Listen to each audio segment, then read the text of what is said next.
Déjà quand il fait beau, on a une vue incroyable sur la tour Eiffel. Ils font des pains israéliens à tomber par terre. Personne ne s'y attendait. Elle, la veuve lumineuse, la figure lisse du clan Hallyday, celle que la France croyait connaître par cœur. Et pourtant, derrière les sourires impeccables, les robes blanches et les déclarations d'amour posthumes, Laetitia cachait 3 secrets capables de pulvériser le mythe, 3 vérités enfouies pendant plus d'une décennie si explosives qu'elles viennent aujourd'hui fissurer l'empire sentimental et financier bâti autour du nom Hallyday. Tout commence par une révélation anonyme tombée comme une bombe dans les rédactions parisiennes. En quelques heures, les réseaux sociaux s'enflamment, les plateaux télé s'agitent et les fans, stupéfaits, s'interrogent. Qui est vraiment Laetitia Hallyday, la femme éplorée, ou la stratège glaciale, l'amoureuse dévouée, ou la gardienne d'un trésor aux contours opaques. Les journalistes d'investigation parlent d'un dossier noir, un mélange de documents confidentiels, de témoignages internes et de correspondances jamais publiées, le tout révélant 3 axes d'ombre. Un secret de succession lié à des transferts d'actifs dissimulés entre Saint-Barth et Los Angeles. Un secret de cœur impliquant un nom jusqu'ici tenu à l'écart de l'histoire officielle, un secret de clan, celui des tensions explosives entre Laetitia et les enfants de Johnny, longtemps étouffés par une façade de paix médiatique.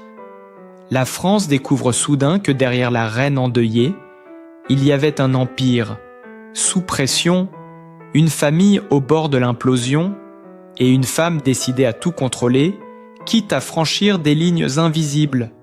Les fans déchirés oscillent entre compassion et trahison.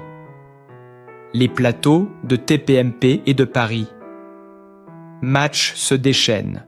Laetitia manipulatrice ou victime d'un système qu'elle n'a jamais maîtrisé. En quelques jours, l'affaire devient un séisme national. Les journaux titrent la vérité que Laetitia voulait taire. Les chroniqueurs s'arrachent les moindres détails.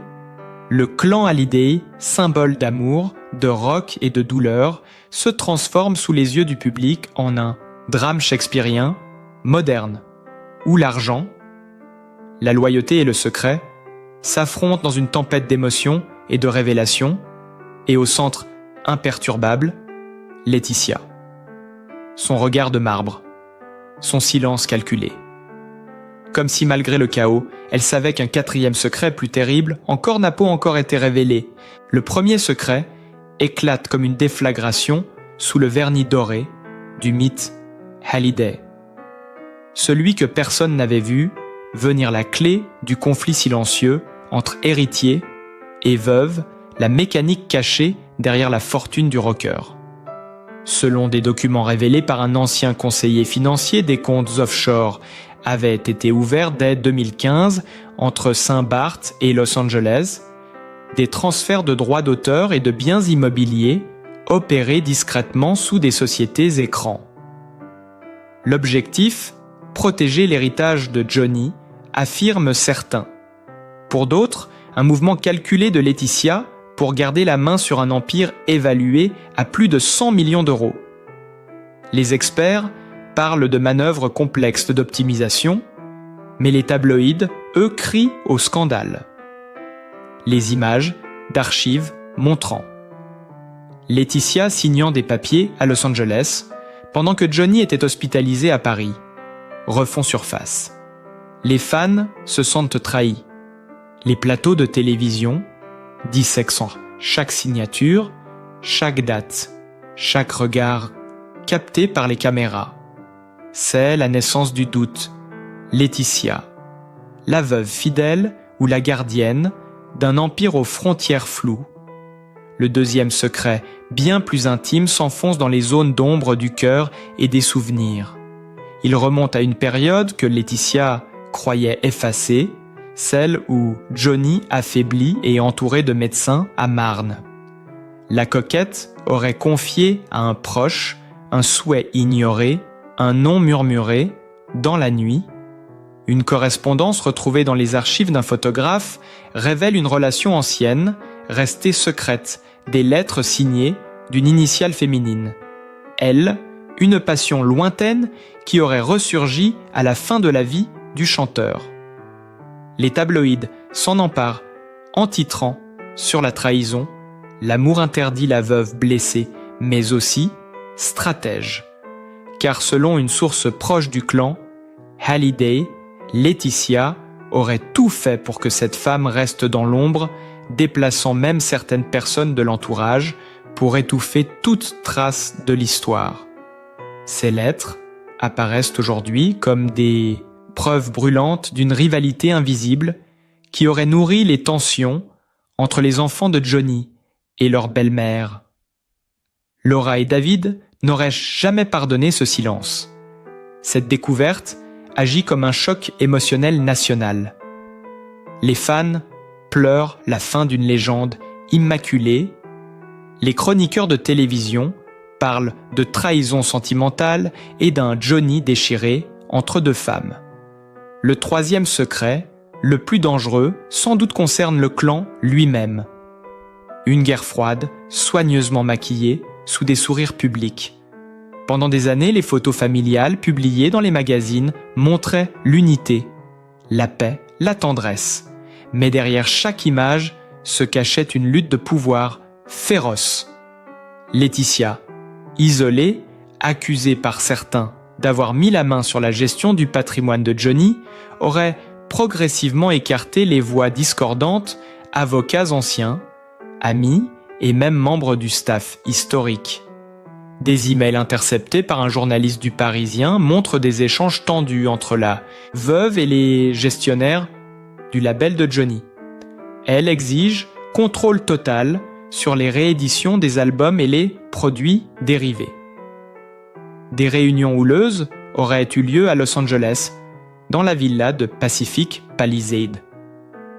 Les témoins parlent d'une femme épuisée, mais déterminée, prête à tout pour défendre la mémoire de son mari ou pour en préserver la rente. Les frontières entre amour, fidélité et intérêt se brouillent. Laetitia se mure dans le silence. Un silence de marbre derrière lequel se devine la peur, l'usure et la stratégie. Pendant toutes ces années, elle aura tenu face à la tempête médiatique grâce à ce mutisme presque sacré. Aucune confession, aucune larme. Public, seulement des sourires millimétrés et des phrases creuses sur la paix et l'amour, mais les fissures apparaissaient déjà depuis longtemps. Dans une interview de 2021, elle avait laissé échapper une phrase lourde de sens. « Certains ne comprendront jamais ce que j'ai dû faire pour protéger ma famille. » Personne n'y avait prêté attention à l'époque. Aujourd'hui, ces mots résonnent comme une prémonition de l'onde de choc qui allait suivre. Lorsque les révélations éclatent, tout s'effondre. Les unes de Closer Gala et Paris Match saturent les kiosques. Les images de Saint-Barth, où Laetitia se réfugie en pleurs, deviennent virales sur Instagram. Les fans se divisent. Les uns la défendent. Laetitia, la loyale, la femme seule face à un clan hostile.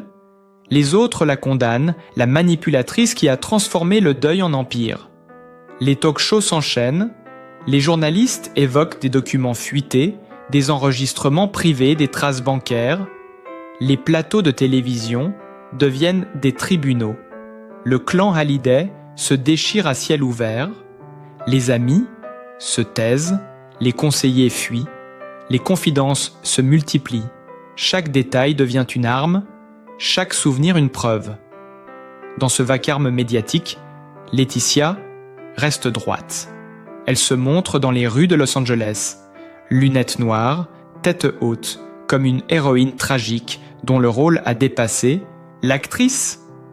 La France entière observe fascinée, scandalisée, incapable de détourner les yeux. L'histoire dépasse désormais la simple chronique. People, elle devient une fresque nationale, une tragédie moderne, où la vérité n'est plus qu'une version parmi d'autres. Une vérité que Laetitia garde encore au fond d'elle comme un dernier éclat de pouvoir ou peut-être de douleur. Les jours qui suivent deviennent un champ de bataille médiatique. Chaque matin, de nouveaux fragments de vérité éclatent dans les colonnes de la presse ou sur les plateaux télévisés. Une ancienne assistante parle sous couvert d'anonymat, décrivant Laetitia comme une femme d'une précision glaçante, capable de transformer la douleur en stratégie. Elle raconte les nuits blanches passées à réviser des contrats, les appels secrets passés à des notaires de Los Angeles, les instructions murmurées à voix basse pour déplacer les biens de Johnny, avant même l'annonce officielle de son décès. Les courriels fuités confirment une coordination méticuleuse des transferts financiers entre plusieurs comptes situés à Saint-Barth, Panama et la Californie. Les fans stupéfaits voient surgir le mot que personne n'avait osé prononcer, héritage programmé. La presse s'en empare. Les unes des journaux affichent les chiffres, les dates, les noms de sociétés écrans comme des pièces d'un puzzle infernal. Les talk-shows tournent en boucle des images, d'archives. Johnny en studio. Laetitia, à ses côtés. Un sourire discret, désormais interprété comme le masque d'un plan dissimulé. Sous la surface de cette tempête, le deuxième secret refait surface, alimenté par des enregistrements audio révélés par un ancien proche du chanteur. Dans l'un d'eux, Johnny affaibli confie son désarroi à propos d'une femme du passé, celle qu'il n'a jamais pu oublier. L'émotion est brute, les larmes, les silences, tout y est. Laetitia aurait découvert ces enregistrements après la mort du chanteur et aurait tout fait pour les effacer. Un technicien du studio affirme avoir reçu l'ordre de détruire les copies, mais certaines auraient été sauvegardées. L'apparition de ces extraits sur les réseaux sociaux provoque une onde de choc planétaire. L'image de l'amour parfait s'effondre. Les magazines publient côte à côte les photos de Laetitia et celles de cette mystérieuse femme. Les titres se succèdent. La rivale fantôme de Laetitia, l'amour caché de Johnny. Les fans pleurent 2 fois d'abord, l'homme ensuite, l'illusion.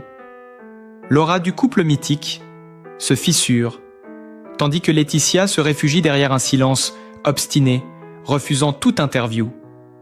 Ses proches parlent de nuits sans sommeil, de crises d'angoisse d'une femme qui vacille entre honte et fureur. Les marques de luxe retirent temporairement leur contrat. Les invitations au gala s'évaporent. Laetitia n'est plus la veuve lumineuse, mais l'énigme qu'il faut déchiffrer. Le troisième secret, celui du clan, devient le cœur du feuilleton familial. Les enfants de Johnny s'unissent pour contester la gestion du patrimoine. Les avocats s'affrontent devant les tribunaux américains. Les audiences se déroulent à huis clos, mais les fuites sont incessantes. On parle de documents signés sous pression, de promesses brisées, de comptes bloqués. Les journaux diffusent les images de Laura et David sortant du tribunal, les visages fermés, puis celle de Laetitia arrivant à Los Angeles entourée de ses filles, les mains serrées, comme pour s'ancrer dans la tempête. Une lettre attribuée à l'un des avocats de Johnny circule sur Internet évoquant une clause secrète du testament qui aurait été modifiée quelques semaines avant sa mort.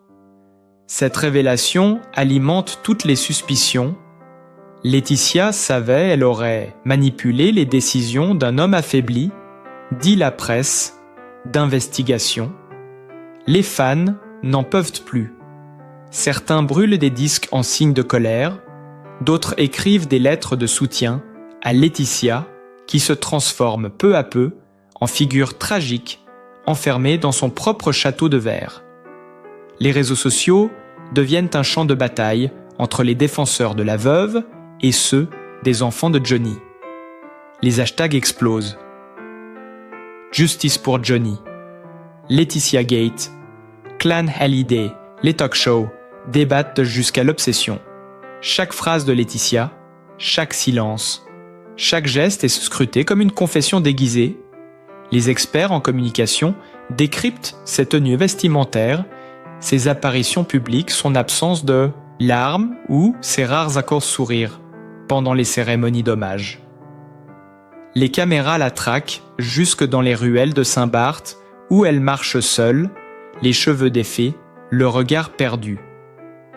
Dans le vacarme du scandale émerge un autre détail, une photo oubliée, prise par un paparazzi des années plus tôt, montrant Laetitia sortant discrètement d'un bureau d'avocat californien, la veille d'un déplacement officiel du couple.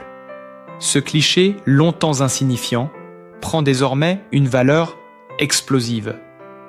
Les médias titrent « La signature secrète », la veille du chaos.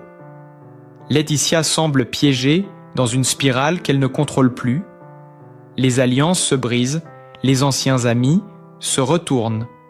Certains collaborateurs vendent leurs témoignages au magazine. L'une des gouvernantes de la villa raconte des scènes de tension extrêmes entre Laetitia et le personnel, des cris étouffés, des portes claquées, des ordres contradictoires. Le mythe d'une famille unie vole en éclats.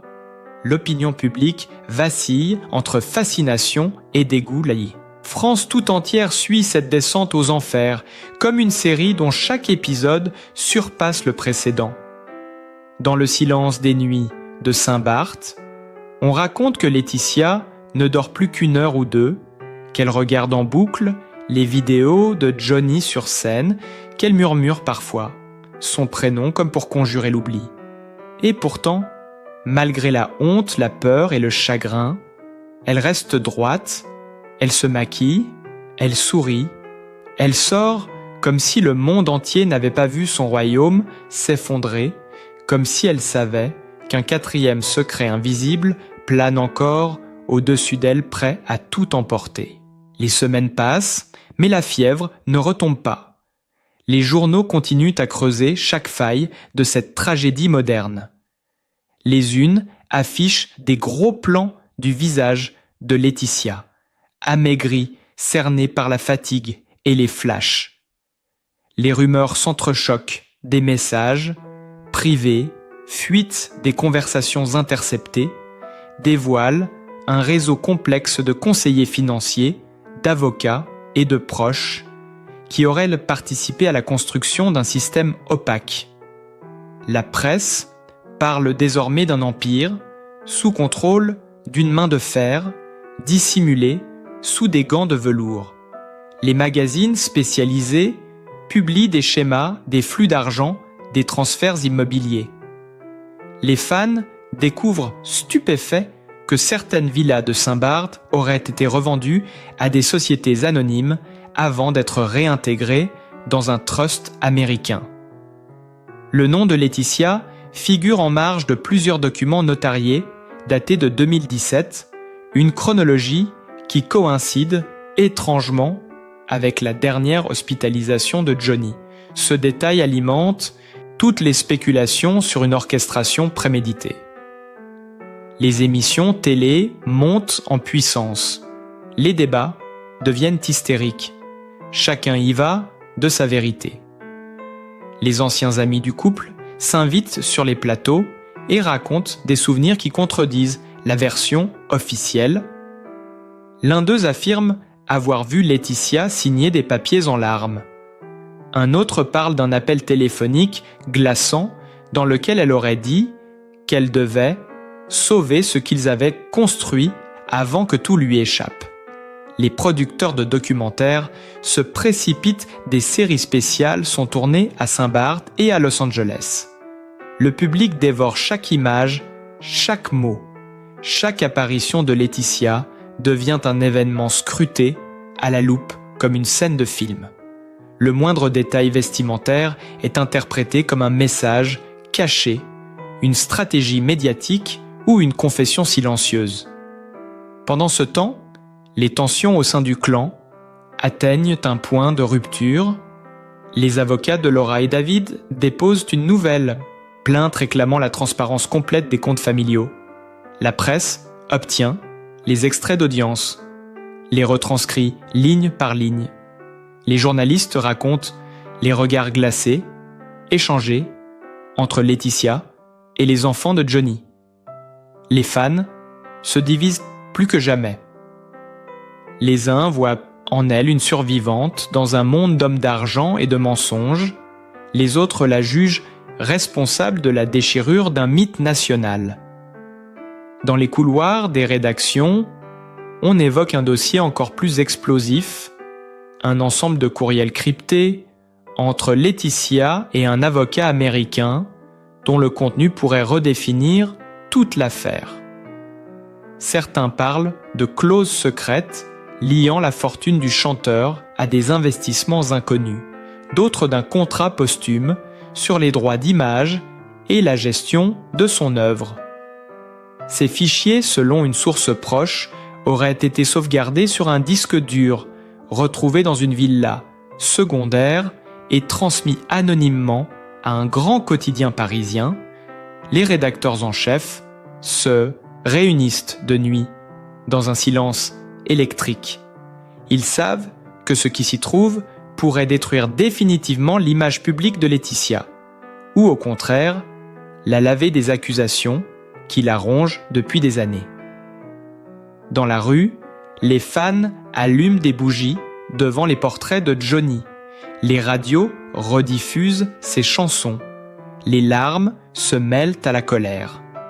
Le mythe du rocker rebelle devient celui d'une dynastie fracturée d'une légende qui se consume dans le bruit des caméras et l'odeur du scandale.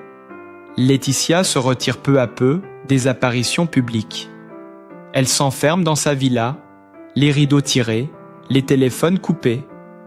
Ses rares proches racontent une femme méfiante, paranoïaque, parfois terrifiée à l'idée qu'un nouveau secret puisse éclater à tout moment.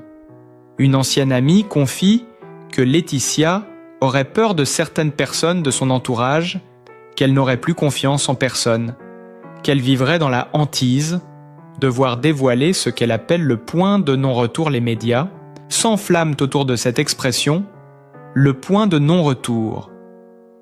Quel était ce secret ultime, celui que même elle redoutait plus que tout? Les chaînes d'infos lancent des émissions spéciales, les enquêteurs fouillent les archives, les paparazzis campent devant les villas de Saint-Barth et de Los Angeles. Un soir, une photo floue fait surface, publiée par un tabloïd britannique. On y voit Laetitia de nuit, sur la plage, seule, les pieds nus, tenant une enveloppe blanche à la main. Le cliché devient viral. Les journalistes parlent d'un document qu'elle aurait tenté de détruire avant l'aube. Les spéculations atteignent un niveau d'hystérie rare.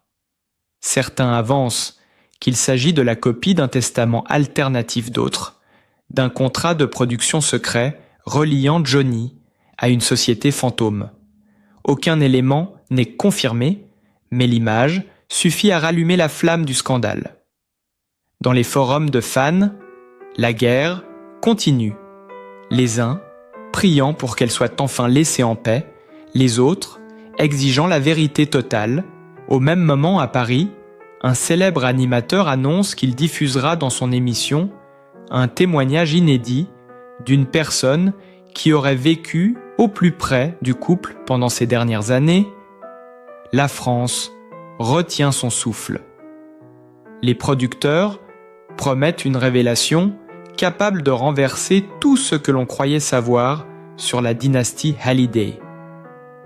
Et dans cette attente fébrile, Laetitia demeure silencieuse, son visage impassible, figé dans la lumière crue des projecteurs, comme si elle seule savait que le pire reste encore à venir.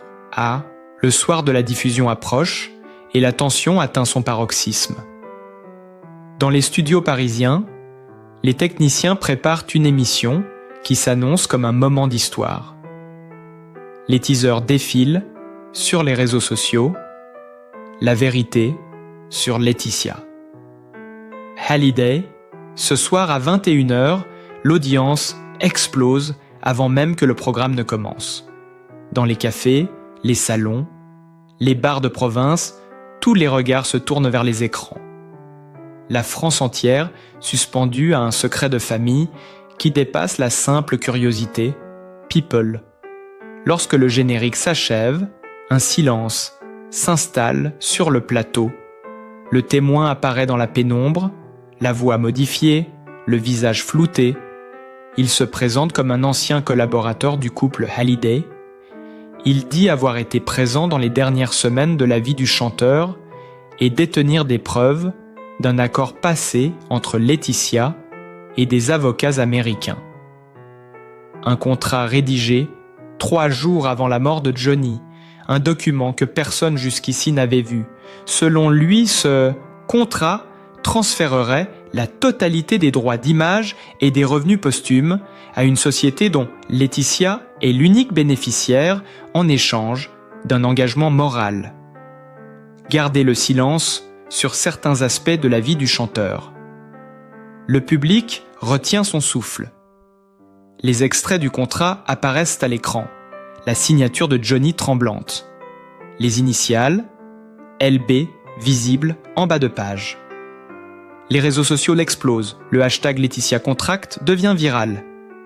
Les journalistes déferlent devant les bureaux des avocats. Les proches du couple sont assaillis de questions. Les experts analysent la validité juridique du document. Certains crient à l'eau faux, d'autres y voient la pièce manquante du puzzle. Le clan. Hallyday se fissure encore un peu plus. Laura et David publient un communiqué évoquant une trahison impardonnable. Les plateaux télé deviennent des tribunaux improvisés. On y parle de manipulation de fraude, d'abus de faiblesse. Les visages graves. Les mots lourds.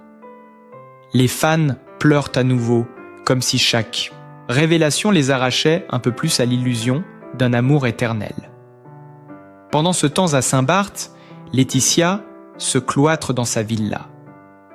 Les rares témoins décrivent une atmosphère irréelle, les volets clos, les lumières tamisées, une odeur de cire et de silence. Des proches disent qu'elle passe ses journées à relire des carnets personnels de Johnny, à écouter ses chansons sur un vieux lecteur CD, d'autres qu'elle aurait brûlé plusieurs boîtes d'archives dans le jardin avant l'aube. Un voisin affirme avoir vu la fumée s'élever au-dessus des palmiers ce matin-là. La rumeur court qu'elle aurait détruit des lettres, des preuves, peut-être même le double du contrat. Les paparazzis se ruent sur l'île. Les paparazzis se ruent sur l'île.